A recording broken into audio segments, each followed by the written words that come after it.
नमस्कार प्रेक्षकांनो, स्वागत आहे तुमचं. आज आपण तू हिरे माझा मित्र या मालिकेचे इंटरेस्टिंग असे रिव्ह्यू ऐकत आहोत.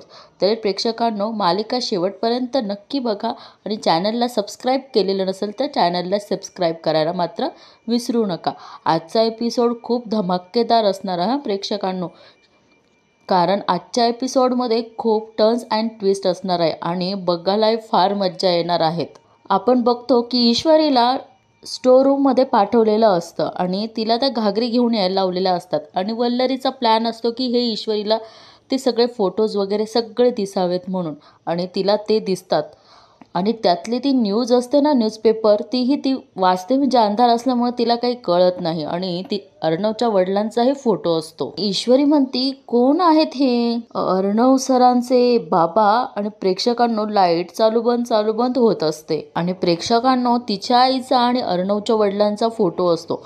तो ती बघणारच तेवढ्यात लाईट्स ऑफ होतात आणि ईश्वरी म्हणती की हे भगवान, लाईट पण आत्ताच बंद व्हायची होती. ईश्वरी म्हणते की नेमकं काय असेल हे प्रकरण, कसला एवढा पर्दाफाश झाला असेल. आणि प्रेक्षकांना तो न्यूजपेपर ती घागरीमध्ये टाकते आणि दरवाजा लावून तिथून बाहेर पडते. इकडं प्रेक्षकांनो, अर्णव टेन्शनमध्ये बसलेला असतो आणि त्याला ते आठवतं की ईश्वरी काय म्हणते. ती म्हणते की एवढं कसलं ओझं आहे हो तुमच्या मनावर. आणि प्रेक्षकांना, अविनाश मामा अर्णवला शोधत असतात. ते बाहेर येतात, गाडीमध्ये बघतात तर तो नसतो आणि समोर बघतात की तो बसलेला आहे. आणि मामा अर्णव जवळ येतात आणि म्हणतात की अर्णव, त्या पाटीलचा फोन आला होता. त्याने सगळीकडे आपल्या लाडक्या जावई बापूंसाठी फिल्डिंग लावलेली आहे. आता काय तो सुटणार नाही. एकदा की तो आपल्या तावडीत सापडला की त्याचं पुढे काय करायचं ते आता आपल्याला ठरवायला लागेल. आता अंजलीला, आईला काय सांगायचं वगैरे वगैरे वगैरे. आणि प्रेक्षकांनो, अर्णव त्यांच्या बोलण्यावर काहीच रिप्लाय देत नाही. अविनाश मामा म्हणतात की अर्णव, काय झालंय? अविनाश मामा म्हणतात, अरे एवढं टेन्शन घेऊ नको, आपण त्या राजेशला चांगलंच वठणीवर आणूया. आणि अर्णव म्हणतो की मामा, कधी कधी असं नको ते विषय निघाल्यावर त्रास होतो. आणि मामा म्हणतात की नको ते विषय. अर्णव म्हणतो की म्हणजे लहानपणापासून जे ऐकायला बोलायला नाही आवडत ते अचानक समोर आलं की नाही हँडल करू शकत माझे इमोशन्स. अर्णव असं कोड्यात बोलत असतो आणि अविनाश मामा म्हणतात, नेमकं काय बोलतोय ते सांगशील? अर्णव म्हणतो की नाही. आणि प्रेक्षकांनो, अविनाश मामा थोडं शांत होऊन त्याच्या खांद्यावर हात ठेवतात आणि म्हणतात की अर्णव, आलं आहेत माझ्या लक्षात, तुला काय बोलायचं आहे ते. अविनाश मामा म्हणतात की तू विसरून जा असं नाही म्हणणार आणि ते विसरणंही शक्य नाहीये. ते म्हणतात, पण एक गोष्ट सांगतो तुला अर्णव, आता तू एकटा नाहीयेस, ईश्वरी आहे तुझ्यासोबत आणि ती खूप समजूतदार आहे रे, तुला या सगळ्या दुःखातून बाहेर काढेल बघ. अर्णव म्हणतो की आय हँडल इट. आणि प्रेक्षकांना असं बोलून अविनाश मामा तिथनं निघून जातात. आणि प्रेक्षकांनो, इकडे वल्लरी ईश्वरी येण्याची वाट बघत असते आणि तिला समोर ईश्वरी दिसतेच. ती तिच्या नादात असते आणि वल्लरी तिच्या डोळ्यासमोर चुटकी वाजवते आणि म्हणते, काय ग? आणि मग ती, साधा घागरी शोधायला तुला इतका वेळ लागतो? मला वाटलं काहीतरी घोळ घातला असशील म्हणून आले होते बघायला. ईश्वरी म्हणती, नाही, खूप पसारा आहेत ना आतमध्ये आणि अंधारही होता म्हणून एकच घागर घेऊन आलेत, बाकीच्या नंतर आणते. वल्लरी म्हणते, अंधार? ईश्वरी म्हणते ईश्वरी म्हणते की ती ट्यूबलाईट सारखी बंद चालू होत होती, नंतर बंदच पडली. वल्लरी म्हणते की उपयोगाची काही वस्तू बघितलीस का? ईश्वरी म्हणते की उपयोगाची. वल्लरी शब्द पलटवते आणि म्हणते पूजेसाठी. ईश्वरी म्हणते की बाकी काहीच नाहीये, सगळ्या वस्तू अशा धूळ खात पडल्या आहेत. वल्लरी म्हणते की ईश्वरी म्हणते की मी अनिताताईंना सांगते की ट्यूबलाईट लावून घ्यायला. ट्यूबलाईट लावली की बाकीच्या घागरी घेऊन येते. आणि ईश्वरी म्हणते की आलेच मी. आणि प्रेक्षकांना, ईश्वरी तिथून निघून जाते. वल्लरी म्हणते की तिच्या बोलण्यावरनं वाटत नाही की तिने फोटो बघितले असतील, ते दुसरं काहीतरी डोकं लढवावंच लागेल वल्लरी. आणि इकडे प्रेक्षकांना, अंजली फोनवर बोलत असते आणि म्हणते की नाही तसं काही नाही, सगळं ठीक आहे. आणि म्हणते की येस थँक्यू. आणि ती फोन ठेवते आणि तेवढ्यात मागे ईश्वरी येते घागर घेऊन. त्याच्यामध्ये न्यूजपेपर असतो प्रेक्षकांना. ईश्वरी तो पेपर बाहेर काढते आणि म्हणते, ह्या पेपर मधल्या बातमीबद्दल अंजली ताईंनाच विचारू का? त्याच सांगू शकतील. आणि प्रेक्षकांनो, ईश्वरी हातामध्ये तो न्यूजपेपर घेऊन अंजलीला आवाज देते, अंजली ताई, थोडं बोलायचं होतं. आणि प्रेक्षकांनो, अंजली रडत असते, काहीतरी विचार करत असते किंवा रडत असते. आणि ती म्हणते की ये ना बस. आणि अंजली म्हणते काय झालं, चिंटू काही बोलला का तुला परत? आणि प्रेक्षकांनो, ईश्वरी म्हणते की ताई ते सगळं सोडा, तुमच्या डोळ्यात पाणी का आलं, तुम्ही का रडताय? आणि अंजली म्हणते अगं गायनॅकशी बोलणं झालं आत्ता फोनवर, पुढच्या आठवड्यात रुटीन चेकअप आणि सोनोग्राफी सुद्धा आहे. मी त्यांना सांगितलं की सगळं ठीक आहे, पण सगळं ठीक नाहीयेत ग ईश्वरी. ईश्वरी म्हणते की म्हणजे? आणि अंजली म्हणते की मला आतनं खूप भीती वाटते ईश्वरी, माझी प्रेग्नन्सी ऑलरेडी खूप कॉम्प्लिकेटेड आहे, घरात सगळ्यांनाच ह्या गोष्टीचं टेन्शन आहे. अंजली म्हणते की ते दाखवत जरी नसले तरी आहे ग टेन्शन, सगळे खूप काळजी घेतात ग माझी, पण कधी कधी आतनं खूप एकटं वाटतं मला. अंजली म्हणते हे हवे होते ग, आपण काळजीत असताना आपला हात त्यांच्या हातात घेतला की निम्म टेन्शन तिथंच कमी होतं ना. ईश्वरी म्हणती अहो येतील ना ते, आणि तुम्ही एवढी काळजी का करताय, सगळं अगदी छान होणार आहेत, बढिया. आणि ईश्वरी म्हणते की राजेश जिजू आले की तुम्हाला वाटणार नाही एकटं. अंजली म्हणती हो, आणि तू सुद्धा आहेस की माझ्यासोबत. ईश्वरी हसून म्हणते आणि ईश्वरीने अंजलीचं थोडं मन प्रसन्न केलेलं आहे प्रेक्षकांनो. अंजली म्हणते की मला ना माझं बाळ सुद्धा तुझ्यासारखं झालेलं हवंय, अगदी बडबड करणारं. ईश्वरी हसते आणि अंजली म्हणते की हा गुण घ्यावा त्याने त्याच्या मामीकडून. ईश्वरी म्हणते की ते तो घेईलच माझ्या बरोबर राहून राहून. ईश्वरी म्हणते पण यापुढे तुमच्या डोळ्यात अश्रू दिसले ना ताई, तर मी तुम्हाला हक्काने ओरडेल. ईश्वरी म्हणते की नका टेन्शन घेऊ, होईल सगळं नीट. आणि प्रेक्षकांनो, अंजलीला काहीतरी विसर पडतो, म्हणजे आठवतं, आणि ती म्हणते की मी गोळ्या घेऊन आलेत, विसरले, घ्यायच्या राहिल्याच क. आणि प्रेक्षकांनो, अंजली तिथून निघून जाते. ईश्वरी मनामध्ये विचार करते आणि म्हणते की ताई ऑलरेडी टेन्शनमध्ये आहे, त्यात त्यांना जुन्या बातम्यांबद्दल नको विचारत बसायला, त्रास होईल त्यांना. प्रेक्षकांनो, ईश्वरीने असा विचार केल्यानंतर तो न्यूजपेपर घेऊन ती तिच्या बेडरूम मध्ये येते. आणि तिला आठवतं की अर्णव काय म्हटलं की माझ्या बापाचं नाव नाही काढायचं. आणि प्रेक्षकांनो, तो न्यूजपेपर त्या बेडवर ठेवती आणि मनोमन विचार करते की वडिलांचं नाव नाही काढायचं असं अर्णव सर म्हणालेत, त्याचा आणि याचा काही संबंध असेल का, काहीच कळत नाहीये. ईश्वरी म्हणती देवा काय हे सगळं देवा. आणि तेवढा तिथनं अर्णव येतो आणि म्हणतो की या ऑल राईट, मी मेल चेक करतो, ठीक. ईश्वरी तो पेपर तिथेच ठेवते आणि कबर्डमध्ये टॉवेल घ्यायसाठी जाते आणि ती वॉशरूम मध्ये जाते. आणि अर्णव त्या न्यूजपेपरकडे अचानक त्याचं लक्ष जातं आणि प्रेक्षकांना तो आधी इग्नोर करतो आणि नंतर परत तो काय विचार करतो माहित नाही आणि त्या न्यूजपेपर बघायला जातो. प्रेक्षकांनो, अर्णव ती न्यूज बघतो की उद्योगपती राज शिर्के यांचा पर्दाफाश. आणि प्रेक्षकांनो, त्याला ते आठवतं की आपली आई काय म्हणत होती की माझं सगळं जग तुमचं होतं, स्वतःपेक्षाही जास्त विश्वास ठेवला मी तुमच्यावर. आणि प्रेक्षकांनो, जेव्हा लहान अर्णव आणि अंजली होती ना, हे सगळं ऐकत होते. सांगा असं काय होतं त्या मुलीमध्ये, मी तुम्हाला दिलेली 7 मुलं, आणि त्या म्हणतात की त्या मुलीला ह्या बायकोचा तळतळाट लागणारच आहे, बरबाद केलाय तिने माझा संसार, कधी सुखी नाही राहणार ती. आणि प्रेक्षकांनो, हे अर्णवला आठवत असतं आणि नंतर तेही आठवतं की त्याच्या आईने कशी फाशी घेतली ते. आणि प्रेक्षकांनो, मला तरी वाटतंय आता अर्णव खूप संतापणार ईश्वरीवर. आणि प्रेक्षकांनो, तेवढ्यात ईश्वरी बाहेर येते आणि म्हणतो what the hell is miss Indore, काय आहे हे, आणि इथे काय करते आपल्या रूम मध्ये. अर्णव खूप संतापतो, काय हे, स्पीकअप. ईश्वरी म्हणते की जानबुचके नाही आणले ते स्टोर रूम. तेवढ्यात अर्णव म्हणतो तुला सकाळी सांगितलं होतं ना मी या माणसाचं नाव माझ्या समोर नाही काढायचं म्हणून. ईश्वरी म्हणते अहो पण का नाही काढायचे, त्यामुळे जे घडलंय ते बदलून जाणार आहेत का. आणि तुम्ही नेहमीच बोलतात ना आपलं घर आपलं घर, मग ज्या गोष्टीचा आपल्या घरावरती डाग आहे त्या गोष्टी. आणि तेवढ्यात अर्णव म्हणतो की शटअप, जस्ट शटअप. अर्णव म्हणतो तुला काय वाटलं हे सगळं जाणून घेण्याचा हक्क आहे तुला, अजिबात नाही. अर्णव म्हणतो की मला त्रास देण्यासाठी मुद्दाम केलात ना हे तू, तुला सकाळी याची आयडिया आली होती miss Indore, this is my painful pass miss Indore, गेले कित्येक वर्ष मी हे सगळं विसरण्याचा प्रयत्न करतोय, पण नाही विसरता येते मला. आणि तू हे माझ्या समोर आणलंस. How can be so heartless. Arnav म्हणतो की मला त्रास देण्यासाठी तू इतक्या खालच्या लेवलला जाऊ शकती असं वाटलं नव्हतं मिस इंदोर. ईश्वरी म्हणते हे बघा हे सगळं मी. अर्णव म्हणतो जस्ट शट अप. एक शब्दही नाही बोलायचा. अर्णव म्हणतो तू इतकी रिव्हेंजफुल असेल ना असं वाटलं नव्हतं मिस इंदोर. प्रेक्षकांना अर्णव इतका संतापलेला असतो ना की ईश्वरीला तो बोलूच देत नाही आणि तो तिथून निघून दरवाजाजवळ उभा राहतो. आणि ईश्वरी म्हणते की हा एवढा मोठा आरोप तुम्ही माझ्यावर कसा करू शकता? तुम्हाला काय वाटलं हे सगळं मी मुद्दाम केलंय? आजपर्यंत तुमचा सगळा राग सगळा अपमान सहन केला, काहीही बोलले नाही. खूप वाईट वाटलं पण विसरून जाण्याची कोशिश केली. आज हा कागद माझ्या हाती काय लागला? माझ्यावरती एवढा मोठा आरोप करून मोकळे झालात.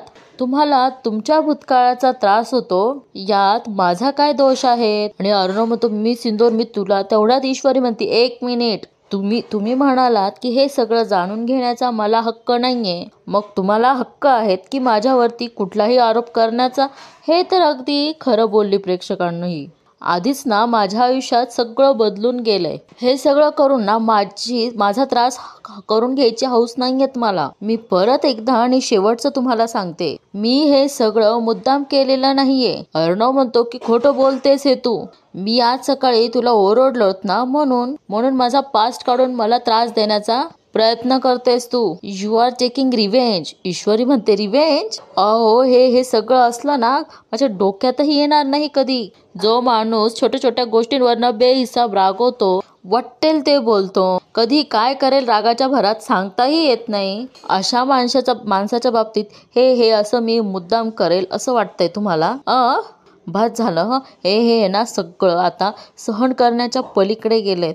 तुम्हाला काय वाटलं? तुम्ही वाटेल तसं करायला आणि मी ते सगळं सहन करेल, जमणार नाही. लक्षात ठेवा. अर्णव म्हणतो हे यू हेल्प विथ यू. ईश्वरी म्हणते सेम टू यू. प्रेक्षकांना तेवढं बोलून ईश्वरी खूप संतापलेली असते. अर्णवही रागाच्या भरात तिथनं निघून जातो. आणि इकडे प्रेक्षकांनो आकाश म्हणतो अनिताताई आवरा पटकन. आणि प्रेक्षकांना अर्णव रागाच्या भरात खाली उतरत असतो. तेवढ्यात तिथनं वल्लरी येते आणि म्हणते आकाश झाली सर्व तयारी? आकाश म्हणतो हो मॉम सगळं वेळेत होईल, डोंट वरी. आणि प्रेक्षकांना तेवढ्यात मामी अर्णवला आवाज देते, अर्णव काय रे कुठे बाहेर चाललाय? आणि प्रेक्षकांना अर्णव काही बोलणार तेवढ्यात आकाश म्हणतो दादा तुझ्याकडे 2 ऑप्शन आहे. एक तर डायरेक्ट बाहेर निघायचं, नाहीतर स्वतःला रूम मध्ये कोंडून घ्यायचं, कारण हा घागर फुकण्याचा कार्यक्रम स्ट्रिक्टली फॉर लेडीज आहेत, जेंट्स नॉट अलाउड. अर्णव आकाशला म्हणतो तू कुठे जाणार आहे? आकाश म्हणतो मी इथेच आहे. अर्णव म्हणतो का तू जेंट्स नाहीये? अर्णव म्हणतो चल एखाद्या कॅफे मध्ये जाऊन बसूयात. आकाश म्हणतो रिअली? अर्णव म्हणतो अरे काम करूया बसूत. आकाश म्हणतो अरे आलो रे. दीने माझी ड्युटी ते लावली व्हिडिओ रेकॉर्डिंगची. तेवढ्यात अंजली येते आणि म्हणते दीने ड्युटी लावली, कर तरी काम एखाद्या दिवशी आमच्यासाठी. प्रेक्षकांनो वल्लरीला खुदखुद लागलेली असते आणि म्हणते काय रे अर्णव तुझा चेहरा असा का दिसतोय? प्रेक्षकांनो इथे राकेशचा सीन दाखवलाय. काय भयंकर सीन आहेत ना. आणि तो कशामधनं उठून बाहेर येतो आणि म्हणतो द ग्रेट ASR उर्फ अर्णव राजेशेरके, तुला वाटतं की तुझं आयुष्य एकदम परफेक्ट आहेत ना, सगळं आहे तुझ्याकडे असं वाटतंय ना तुला? तुझं घर, तुझं कुटुंब, तुझा हा बिझनेस, तुझं साम्राज्य, तुझी ती बावळट बहीण आणि माझीच इंदोरी जिलेबी, हे सगळं जर तुझं असलं ना तरी ईश्वरी फक्त माझीच आहे, फक्त माझी. आणि त्या कशावर तरी हात झटकतो तो. All rights reserved. आणि प्रेक्षकांना इकडे ईश्वरी पण नाराज उभी असते आणि वल्लरी ईश्वरीकडे बघते आणि म्हणतो की बायकोशी भांडण झालंत का? वल्लरी म्हणते अरे आजच्या चांगल्या दिवशी रे नका भांडू. अर्णव म्हणतो नाही मामी असं काही नाहीये. वल्लरी म्हणते हे तू आता मलाच सांगणार? लहानपणापासून तुला मी वाढवलंय. तुझं जरासं जरी बिघडलं ना तरी तुझा चेहरा बघून लगेच कळतं मला. आणि मामी म्हणते खरं सांग काय झालंय? आणि अर्णव म्हणतो की मामी खरंच काही झालं नाहीये. अर्णव ईश्वरीकडे बघतो आणि मामी आणि अंजली ही ईश्वरीकडे बघतात. बघितलं ना, मिसेस राजशिर्के अजून तयारच नाहीयेत. आणि अर्णव म्हणतो तू पण तर तयार नाही झालीयस. आणि अर्णव म्हणतो की मामा कुठे आहेत, आम्ही आमचं काहीतरी प्रोग्राम करतो. अर्णव म्हणतो की मी बघतो मी. आणि अर्णव प्रेक्षकांनो ऐश्वर्याला आवाज देतो आणि म्हणतो मिसेस राजशिर्के तयार व्हा पटकन, सगळे वाट बघतायत तुमची. प्रेक्षकांनो इकडे हा राजेश ना खूप भयंकर दिसतो आणि म्हणतो की तुला वाटत असेल तू ऐन वेळी येऊन तिला वाचवलं, तिच्याशी लग्न करून माझ्या हातात तोंडाशी आलेला घास हिसकावून घेतलास, बिंडोक आहेस तू. प्रेक्षकांना ईश्वरी पण हसून उत्तर देते आणि म्हणते हो होते ना, आणि म्हणते की आलेच. आणि जिथे प्रेक्षकांना अंजली म्हणते की चिंटू घरी थांबशील का, आज ना मला बरं नाही वाटत आहे रे. आणि तेवढ्यात अर्णव म्हणतो की ऑफकोर्स ताई मी घरीच आहे, डोंट वरी. आणि अर्णव म्हणतो की तू कधी तयार होणार आहेस. अंजली म्हणते आत्ता तयार होते. अर्णव म्हणतो ताई मला काही कॉल्स करायचेत. प्रेक्षकांनो अर्णव इकडे निघून जातो, अंजली आवरायला निघून जाते. वल्लरी मात्र विचार करते अर्णव शब्दात न अडकता बरोबर निसटून गेला. पण ह्या नवरा बायको मध्ये नक्कीच काहीतरी झालंय, पण कशावरून झालंय हे मला नक्की कळायलाच हवं. स्टोर रूम मध्ये हिला पाठवण्याचा फायदा नक्की झालाय की नाही असो, कळेलच. आणि प्रेक्षकांनो इकडे घागर पूजण्याच्या कार्यक्रमाची सगळी तयारी झालेली असते. आकाश अंजलीचे नको नको त्या पोज मध्ये फोटो काढत असतो, म्हणजे छान छान. त्यातल्या ती लेडीज म्हणतात आलेल्या की अंजली ताई कार्यक्रम सुरू करायचा का. अंजली म्हणते की ईश्वरी आली की लगेच सुरू करूया. आणि तेवढ्यात त्यातली एक लेडी म्हणते की आल्या बघा राजशिर्केंच्या सुनबाई. आणि प्रेक्षकांनो अंजली ईश्वरीकडे बघते. खरंच प्रेक्षकांना ईश्वरी खूप छान दिसत असती, नऊवार नेसलेली असती ना प्रेक्षकांनो, तिने खूप सुंदर दिसते ती. प्रेक्षकांनो आकाश मात्र ईश्वरीचा व्हिडिओ काढत असतो खाली उतरताना. आणि प्रेक्षकांनो अंजली तिला निहारते आणि तेवढ्यात एक लेडी म्हणते किती नाजूक आणि सुंदर आहे तो तुमची सुनबाई. वल्लरी म्हणते काही लोणचं घालायचं का या रूपाचं देखणीय म्हणे. आणि अंजली म्हणते की चला कार्यक्रमाला सुरुवात करूया. आणि प्रेक्षकांनो इकडे ईश्वरी आणि अंजली खाली सोफ्यावर बसतात आणि ह्या ज्या बायका आलेल्या असतात ना या कार्यक्रमाला सुरुवात करतात. आणि ते डेकोरेशन किंवा ते तयारी केलेली असते ना त्याच्यासमोर त्या नाचतात. आणि त्या गाण्यावर घागर घुमू दे रवा पावा वाजू दे या गाण्यावर त्या डान्स करतात. आणि प्रेक्षकांनो ईश्वरी हसत हसत मध्येच निराश होते आणि वल्लरीचं सगळं लक्ष मात्र ईश्वरीकडे असतं. आणि इकडे आकाशला रेकॉर्डिंग करण्यासाठी उभं केलेलं असतं, त्यामुळे तो सगळ्यांच्या व्हिडिओ रेकॉर्डिंग करत असतो. प्रेक्षकांना मामी पोज देते, मामीचे फोटो काढतो. इकडे आकाश अंजलीला खुणवतो की दीदी ईश्वरीला सांग, आणि दोघेही छान असे फोटो आकाशकडनं काढून घेतात. आणि सगळेजण ह्या कार्यक्रमाचा खूप खूप आनंद लुटत असतात प्रेक्षकांनो.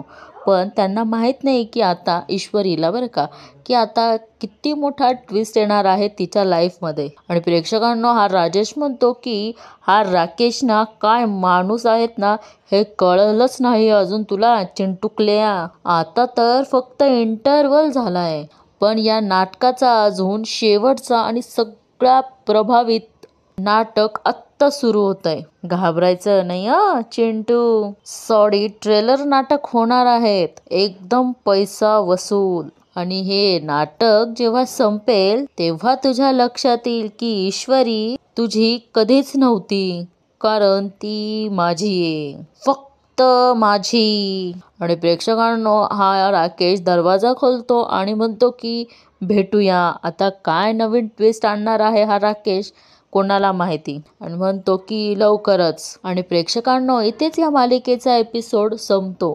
तुम्हाला आजची मालिका कशी वाटली हे नक्की कमेंट करून सांगा आणि चॅनलला सबस्क्राईब करायला विसरू नका. आणि प्रेक्षकांनो इथे प्रोमो दाखवलेला आहे आणि प्रोमोमध्ये ईश्वरी म्हणते की प्रेक्षकांनो ह्या सगळ्या लेडीज तिच्या भोवती नाचत असतात आणि ती म्हणते की 9 दिवस नेमाने पूजा केली, आई भवानी तुझ्या आशीर्वादाचा प्रकाश राहो. आणि तेवढ्यात प्रेक्षकांनो गेटवरून कोणीतरी येताना दिसतं. हे तर आपल्याला माहित आहे ती तो कोण आहेत म्हणून. संकट कुठले घरादारावर कधी न येऊ. आणि प्रेक्षकांनो तेवढ्याच तिला राकेश समोर तोंडाच्या समोर घागर घेऊन उभा असतो आणि ईश्वरी बघते आणि तेवढ्यात तो घागर काढतो आणि ही म्हणते राकेशजी. आणि तेवढ्यात वल्लरी म्हणते जावई बापू.